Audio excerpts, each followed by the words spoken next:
అందరికీ ప్రభువైన క్రీస్తు పేరిట తండ్రి అయిన దేవుని పేరిట వందనాలు. ప్రార్థన చేసుకుందాం. కళ్ళు మూసుకోండి.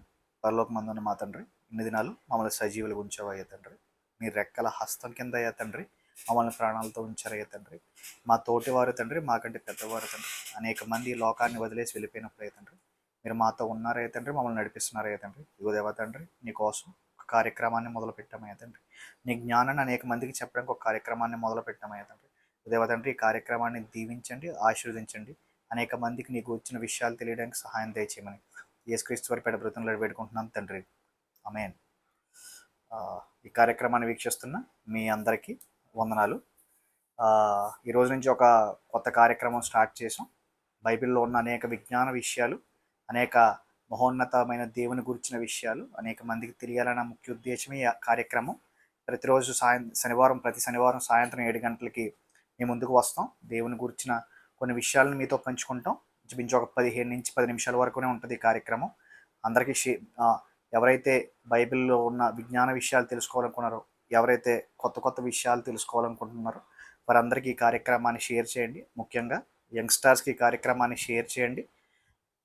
కార్యక్రమంలోకి వెళ్దాం. మొదటగా కొన్ని విషయాలు చెప్పాలని ఆశపడుతున్నాను. చిన్నప్పుడు నేను చదువుకునే టైంలో మా డాడీ చెప్పేవారు, బైబిల్ చదువుకో అని చెప్పారు. అప్పుడు మనకి బైబిల్ ఎక్కేది కాదు. అప్పుడు నేను మా డాడీని అనేవాడిని, డాడీ దేవుడు ఉన్నాడు అంటున్నావు, సరే దేవుడు ఉన్నాడు అని చెప్పడానికి రుజువు ఏంటి డాడీ అని అడిగేవాడు. అప్పుడు మా డాడీ అనేవారు, అలా దేవుడు ఉన్నాడని చెప్పడానికి రుజువు ఏంటంటే మా డాడీ తీసి చూపించేవారు. ఏం చూపించేవారంటే యోబు 28 అధ్యాయం చూపించారు. అప్పుడు నేను ఆ అధ్యాయం చదివినప్పుడు, ఆ యోబు గ్రంథం చదివినప్పుడు నాకు అనిపించింది, అంటే మనల్ని కూడా ఇంట్రెస్ట్ పెట్టే విషయాలు బైబిల్లో ఉంటాయన్నమాట. అంటే మన దేవుడు నిజంగానే ఉన్నాడు అని నమ్మకం కలగడానికి నాకు ఫస్ట్ నమ్మకం కలిగిన విషయం అదే. మా అమ్మ మా డాడీలు వారి జీవితంలో, వారి సేవా జీవితంలో, వారి ఉద్యోగ జీవితంలో అనుకోనివి జరిగినప్పుడు వారు మా దగ్గరికి వచ్చి చెప్పినప్పుడు ఆ విశ్వాసం మరింత బలపడింది. కాబట్టి మాకు తెలిసిన విషయాల్ని, మేము నేర్చుకున్న విషయాల్ని మీ ముందు చెప్పాలనేదే ఈ కార్యక్రమం యొక్క ముఖ్య ఉద్దేశం. మీరందరూ ఇది మనసులో పెట్టుకోండి. ఇది అనేక మందికి షేర్ చేయండి. మెయిన్గా యంగ్స్టర్స్కి షేర్ చేయండి. వాక్యంలోకి వెళ్దాం. వాక్యం అనడం కంటే దీన్ని ఒక సైంటిఫిక్గా, దేవుని గురించి సైంటిఫిక్గా చెప్పాలి అనేదే ఈ కార్యక్రమం యొక్క ముఖ్య ఉద్దేశం. వాక్యం కాదు, దేవుని గురించిన కొన్ని విలువైన సంగతులను తెలుసుకుందాం. ఇంచుమించట నేను చదువుతున్నప్పుడు నాకు తారసపడిన కొన్ని విషయాలు ఉన్నాయి. అవి ఏంటంటే, ఇంచుమించట దేవుడు మాట్లాడాడు అని మొదటి 5 పుస్తకాల్లో ఇంచుమించు 560 సార్లు రాయబడి ఉందట. అంతేకాదు పాత నిబంధనలో ఇంచుమించు 3800 సార్లు దేవుడు మాట్లాడాడు, లార్డ్ స్పోక్ అంటే దేవుడు మాట్లాడాడు అని 3800 సార్లు రాయబడి ఉందట. యెషయా గ్రంథంలో ఇంచుమించు 40 సార్లు దేవుడు డైరెక్ట్గా మాట్లాడాడు అని రాయబడి ఉందట. యెహెజ్కేలు గ్రంథంలో 60 సార్లు, ఇర్మియా గ్రంథంలో 100 సార్లు రాయబడి ఉందట. ఇవన్నిటికంటే ఇంచుమించట చాలా చాలా చాలా ఉన్నాయి. కానీ క్రైస్తవునిగా మనకి నమ్మకం కలిగించే విషయం ఏంటంటే, ఎక్కడ ఏది ప్రస్తావించిన విషయం మన నమ్ముకున్న బైబిల్ ఒక విషయాన్ని ప్రస్తావించింది, అదే ప్రొఫెసీ. బైబిల్ అట భవిష్యత్తుని చెప్పిందట. ఇంచుమించట బైబిల్లో 3856 ప్రొఫెసీలు రాయబడి ఉన్నాయట. మరి ఇవన్నీ నెరవేరినయ్యా అంటే అవన్నీ చిన్న పుల్ల కూడా పక్కకి వెళ్ళకుండా నెరవేరినయట. మన దేవుడు అంత గొప్ప దేవుడు, మనం నమ్ముకున్న దేవుడు అంత గొప్ప దేవుడు. ఈయనట భవిష్యత్తులో ఉన్న దేవుడట, గతంలో ఉన్న దేవుడట, మన వర్తమానంలో ఉన్న దేవుడట, మనం నమ్ముకున్న దేవుడు. అదే మనకి నమ్మకం. ఈరోజు దేవుని గురించిన అనేక విషయాలను మనం తెలుసుకుందాం. నేను అంటున్నాను, ఇన్నిసార్లు దేవుడు మాట్లాడాడు అని రాయబడి ఉంది కదా. దేవుడు మాట్లాడాడంటే ఆయన నిజంగానే దేవుడు అంటే ఖచ్చితంగా రాయబడిన విషయాలు జరగాలి. ఒకవేళ ఆ విషయాలు జరగకపోతే ఆయన దేవుడు కాదు, మనం నమ్ముకున్న దేవుడు కాదు. మరి ఇవన్నీ జరిగినాయా, ఈ లోకంలో ఇవన్నీ నెరవేరినయా అంటే కొన్ని నెరవేరినయా అంటే అన్నీ నెరవేరినయట. ఆయన చెప్పింది ఈ లోకంలో అలాగే ఉందా అంటే అలాగే ఉందట. వైద్య విజ్ఞాన శాస్త్రానికి ఆయన ఎప్పుడు సవాలు విసురుతూనే ఉన్నాడట. అటువంటి గొప్ప దేవుడిని మనం కలిగి ఉన్నాం. అటువంటి దేవుని గురించిన విషయాల్ని ఈరోజు మనం విందాం మరి దేవుడు మాట్లాడింది నిజమో కాదో వెళ్దాం మన వాక్యంలోకి వెళ్దాం. ఏమండి, చాలామంది మైథాలజీస్లో ఏం నమ్మేవారంటే భూమి ఈ శూన్యంలో ఇది మొదటి పాఠం. భూమి ఈ శూన్యంలో వేలాడదీయబడలేదని, ఒక పెద్ద క్రియేచర్ కింద, లేకపోతే ఒక పెద్ద ఒక పెద్ద జైంట్ కింద, ఒక పెద్ద జైంట్ మీద ఈ భూమి ఆనుకొని ఉందని నమ్మేవారు. దానికి సరిపోను చాలా చాలా థియరీస్ వచ్చినాయి. ఏమండి, కొంతమంది ఈ భూమి ఏనుగు మీద ఉంది అని నమ్మేవారట. కొంతమంది ఈ భూమి చేప మీద ఉంది అని నమ్మేవారట.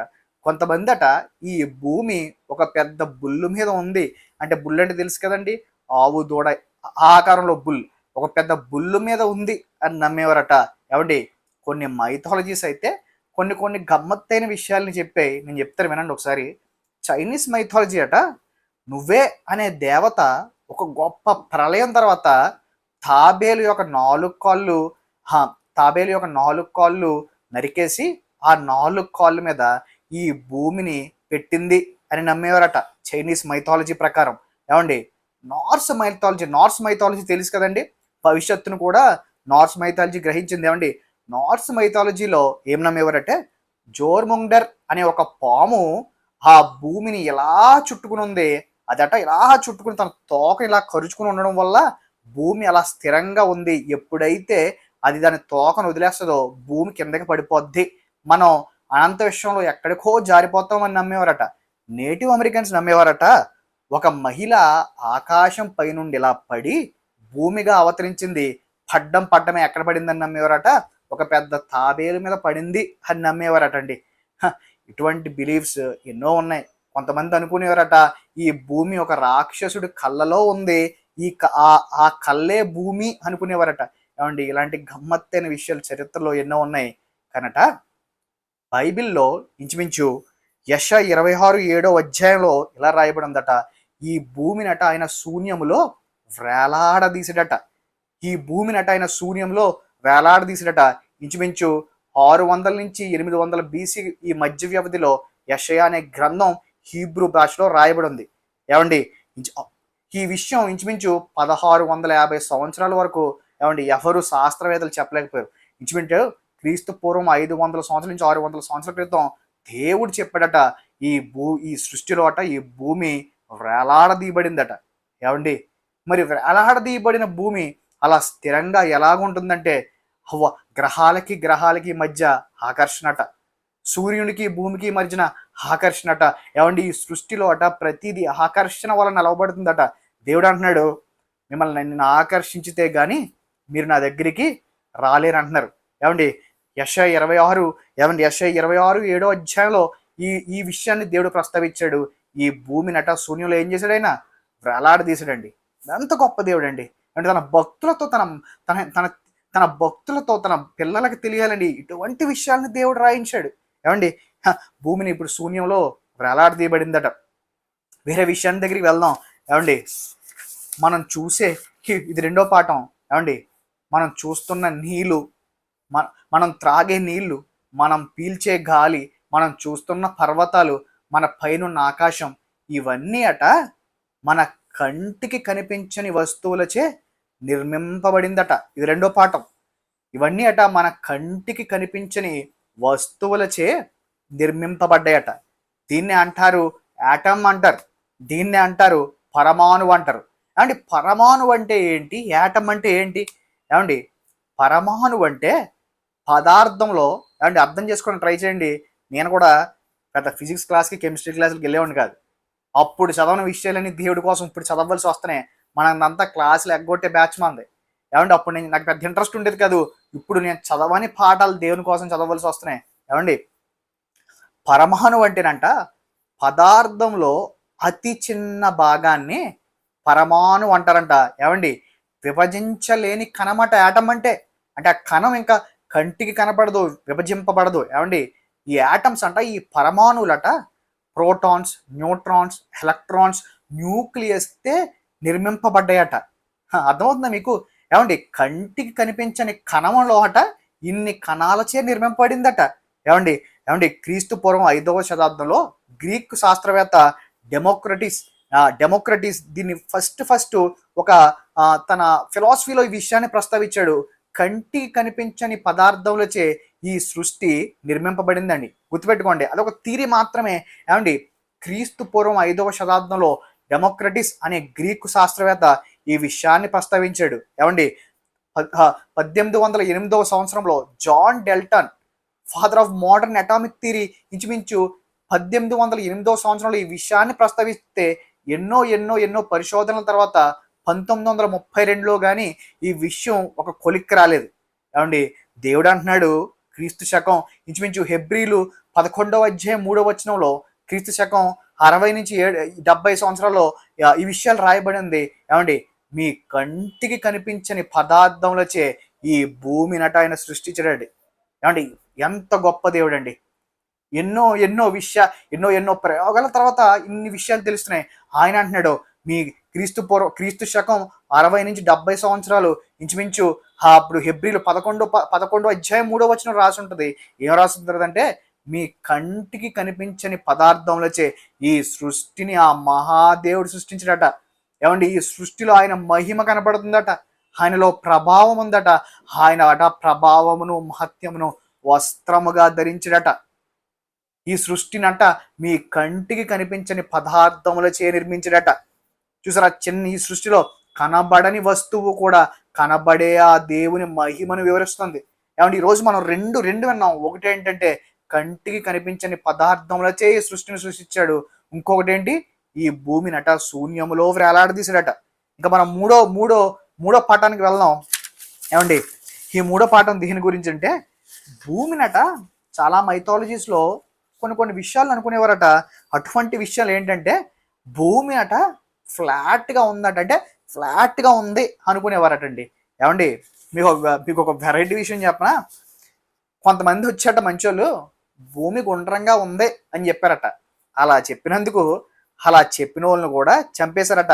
ఏమండి ఎప్పుడైతే దేవుడు మనకిచ్చిన ఈ పుస్తకాన్ని మనం సరిగ్గా చదవమో ఏమండి అది అర్థం కానప్పుడు మనలో భక్తి కంటే తీవ్రవాదం ఎక్కువ అవుతుంది. దేవుని విషయాల్ని సరిగ్గా గ్రహించినప్పుడు మాత్రమే మనలో భక్తి ఉంటుంది. ఏమండి భూమట గుండ్రంగా ఉంది అనుకునేవారట. ఆ రోజుల్లో చాలా మంది క్రైస్తవులు ఈ విషయాన్ని తప్పుగా అర్థం చేసుకుని ఎవరైతే గుండ్రంగా ఉంది అని చెప్పారో వాళ్ళని చంపేసేవారటండి.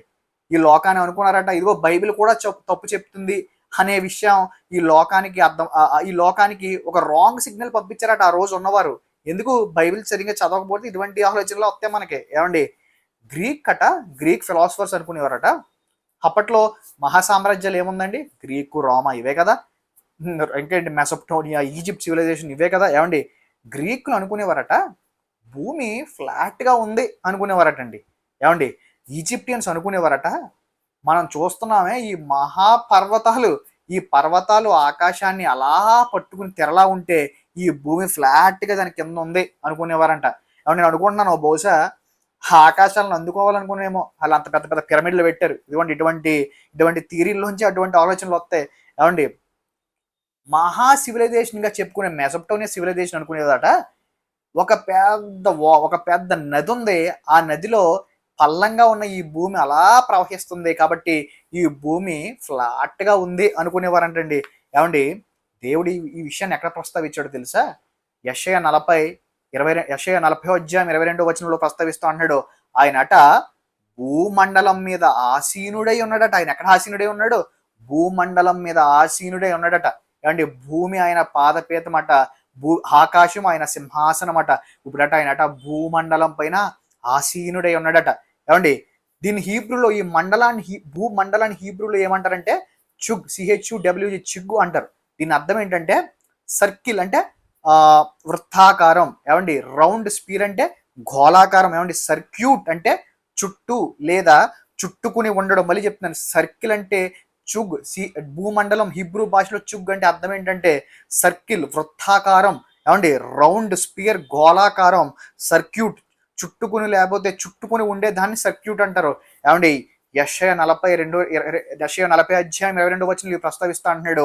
ఆయనట భూమండలం మీద ఎలా ఉన్నాడట, ఆసీనుడై ఉన్నాడట. యెషయా ఎప్పుడు రచించారండి? ఇంచుమించు ఫిలాసఫర్స్ ఎన్నో రీసెర్చ్ల తర్వాత యెషయా అట ఇంచుమించు క్రీస్తు పూర్వం 740 740 నుంచి 740 నుంచి 6680 సంవత్సరాల మధ్యలో రచించారంటండి. ఏమండి? దీని దీని తర్వాత ఇంచుమించు దీని తర్వాత 200 సంవత్సరాలు 300 సంవత్సరాల తర్వాత పైథాగరస్ తన థియరీతో భూమి ఎలాగుంది, గుండ్రంగా ఉందని నిరూపిస్తే ఇంచుమించు 300 సంవత్సరాల తర్వాత ఏమండి అరిస్టాటిల్ బుక్ ఆఫ్ హెవెన్ అనే తను రచించిన బుక్లో భూమి గుండ్రంగా ఉంది అని చెప్పాడంటండి. ఏమండి ఇంచుమించు బైబిల్ చెప్పిన 500 సంవత్సరాల తర్వాత ఈ లోకం ఈ విషయాన్ని చెప్పిందండి. పైథాగరస్ ఏమో 200 సంవత్సరాల తర్వాత చెప్పితే అరిస్టాటిల్ ఏమో ఇంచుమించు 300 సంవత్సరాల తర్వాత తన పుస్తకంలో బుక్ ఆఫ్ హెవెన్ అనే పుస్తకంలో ఈ విషయాన్ని ప్రస్తావించడండి. అంటే మీకు ఒక గమ్మత్తైన విషయం చెప్పనా? ఏమండి అమెరికాని కొనుక్కున్నాడు ఎవరైనా, కొలంబస్. ఏమండి కొలంబస్ ఒక ఆలోచన ఉండేదంటండి. ఏంటంటే భూమి ఆ నక్షత్రాలని లేకపోతే ఆ ఆకాశాన్ని చూసి అనుకునేవాడట, భూమి నాకు ఫ్లాట్గా ఉండదు, ఇది గోళాకారంలో ఉండుంది అనుకున్నాడంటండి. ఇదే వాదిస్తూ 1492లో స్పెయిన్ కోర్టులో ఒక మీటింగ్ జరిగితే నువ్వు అప్పుడు మరి భూమి ఫ్లాట్గా ఉన్నప్పుడు సముద్రంలో సెయిల్ చేయడానికి అవ్వదు కదండి, ఎందుకంటే అది ప్రమాదం అని భావించారట. ఫ్లాట్ కొంచెం చోట సెయిల్ చేయం కదా, ఎక్కడో కూడా చోట పడవ ఇలా పడిపోద్ది. ఆయనట స్పెయిన్ కోర్టులో ఈ విషయాన్ని ప్రస్తావిస్తూ అన్నాడట, భూమి గోళాకారంలో ఉంది అని ప్రస్తావించాడట. తన వాదనలకి బలాన్ని చేకూరుస్తూ అతను నమ్మే పుస్తకాన్ని వారి ముందు పెట్టాడట. అదే యెషయా 40:22 వచనం. ఏమండి ఆయన అమెరికా కొనుక్కున్నాడు. ఏమండి ఆయనకి ఈ అమెరికాని ఇటువంటి వాటిని కొనుక్కున్న ఆ కొలంబస్ కూడా తన యొక్క భావాన్ని ఎక్కడి నుంచి తీసుకున్నాడండి? బైబిల్ నుంచి తీసుకున్నాడు. ఏమండి బైబిల్లో ఇన్ని మంచి విషయాలు ఉన్నాయండి. ఏమండి మనం చదువుకునేది కేవలం మన అక్కరతలకి లేకపోతే మన అవసరతలకే కాదు. ఏమండి ఆయన గూర్చిన మహిమను వివరించడానికి ఈ పుస్తకం, ఇంకా అనేక విషయాలు ఈ బైబిల్లో ఉన్నాయి. ప్రతి శనివారం మేము ముందుకు వస్తాం. ఆయన గురించిన మహిమని చెప్పడమే ఈ ఛానల్ యొక్క ముఖ్య ఉద్దేశం. ఏమండి ఎవరికైనా తెలియని వారికి ఉంటే ఈ వీడియోని అనేక మందికి షేర్ చేయండి. దేవుని గురించిన విలువైన మాటలు వాళ్ళు కూడా వినడానికి మీ వంతు సహకారం మీరు అందించండి. ఏమండి ప్రతి శనివారం 7 గంటలకి ఈ యొక్క కార్యక్రమం మీ ముందుంచుతాం. ఈ కార్యక్రమం గురించి ప్రార్థించండి, ఈ పరిచర్య గురించి ప్రార్థించండి. ఈ పరిచర్య ద్వారా అనేక మంది బలపడుతున్నారు, వారి గురించి కూడా ప్రార్థించండి. అంటే కళ్ళు మూసుకొని ప్రార్థన చేసుకుందాం. పరలోకమందు ఉన్న తండ్రి, నీ గురించిన అనేక విషయాలు నీ పిల్లలతో మాట్లాడమయ్యా తండ్రి. గుదేవ తండ్రి, మాతో మీరు ఉండండి అయ్యా తండ్రి. ఇంకా అనేక మంచి విషయాలను మాకు నేర్పించండి అయ్యా తండ్రి. మీరు మాతో ఉండి నడిపించమని, మీ పిల్లల్ని దీవించి ఆశీర్వదించమని యేసుక్రీస్తు వారి పేర బ్రతుకులాడి వేడుకుంటున్నాం తండ్రి. ఆమేన్.